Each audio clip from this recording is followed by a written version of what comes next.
So we are no strangers to my next speaker. He has his video, along with Dr. Mort's videos, have gone viral, which tells us that the topics that they cover, anger elimination, divorce, separation, the pain, and mainly relationships, are affecting you because you're like watching our videos. So thank you for watching our videos and giving such high ratings to Dr. Mort and to Richard for their videos. So Richard, today I am so delighted to have you. Time does sweep, and making the most of life is so important. And I have learned a lot from Richard, a lot about living and enjoying life and emotional intelligence. So over to you, Richard.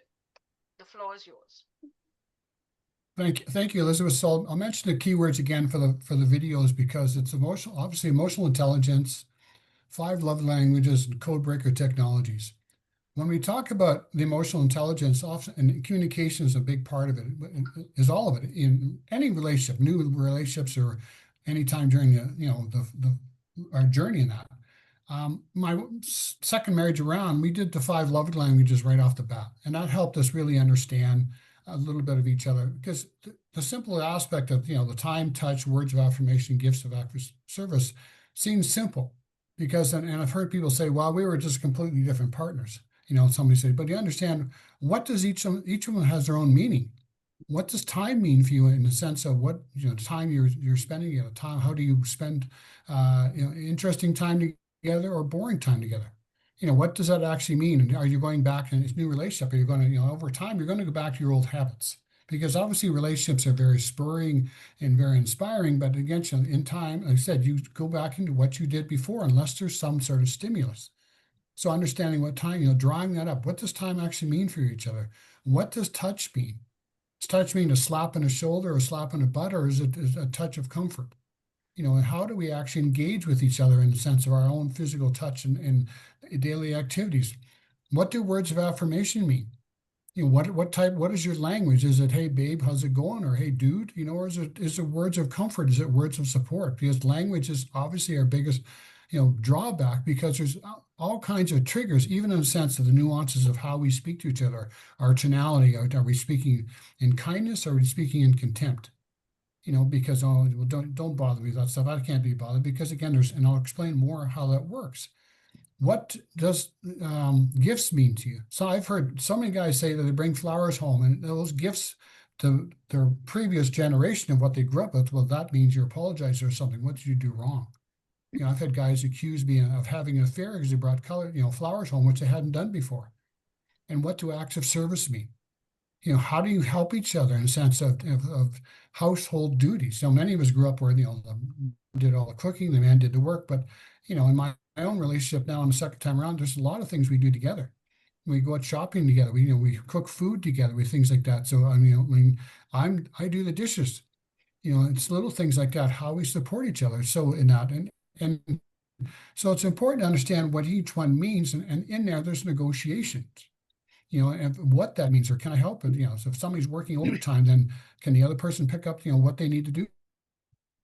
Go out and get some food or do simple things.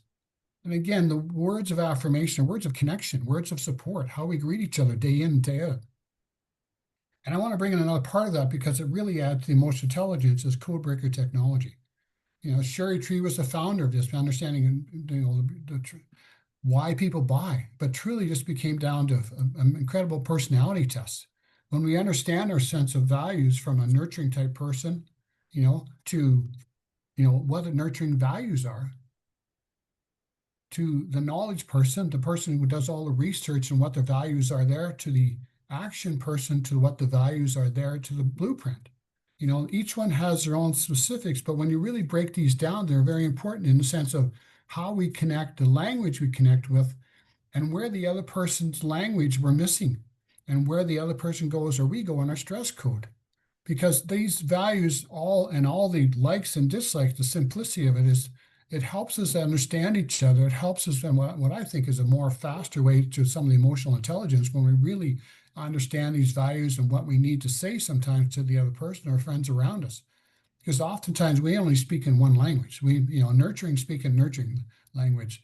Blueprints, who are systems oriented, are speak in their language. So we understand the other person. We can start adding that language in because it's in our authentic way of connection. We all strive to connect. We all strive to be heard. We all strive to be understood. When we understand ourselves and we can help the other person understand us better and make those important connections, all that leads into more flow of our life. And again, we can do all the training we want, we can do all the testing, but all this requires real world testing. Relationships take relationships to help understand each other, and it takes two people to commit to this understanding. And those of you around, or even in your workplace, helps you understand when you understand maybe some of the people's love languages work in a sense of respectfully, not sending gifts, but also where Codebreaker comes in, it helps me give people a foundation. When I get somebody's code, understand what their code is, I can help them understand how they see the world, how they communicate, what they do, where they go to stress, and how they are affecting people around them. Because some people can appear really snidely or snotty, and just what, maybe they're just the knowledge people. They're thinking about things. They don't necessarily have the necessary time to really ground themselves, because they have all these details in their head. And blueprints are your rule people. They're your policemen. They're your thing. So there's structures, and understanding that. Then the action people look like they're flashy and careless, but they're not. And nurturing people are naturally givers, naturally caregivers, and often they get caught giving themselves away trying to be too helpful. But you understand that about yourself and your partners, you realize where they are in their process and where you can meet them. So two simple things: 5 love languages and Codebreaker technology. And I'm all about emotional regulation. I teach people physical tools for regulation, from the EFT to other grounding techniques to help your body regulate. Because to me, it's like an athlete has a go-to. When they feel stressed, you can do this. You can teach this to your children. You can teach this to any children. Physical regulation really helps us come back down to the ground of helping our nervous system calm down, like a dog, who we pet, or the dogs come to us.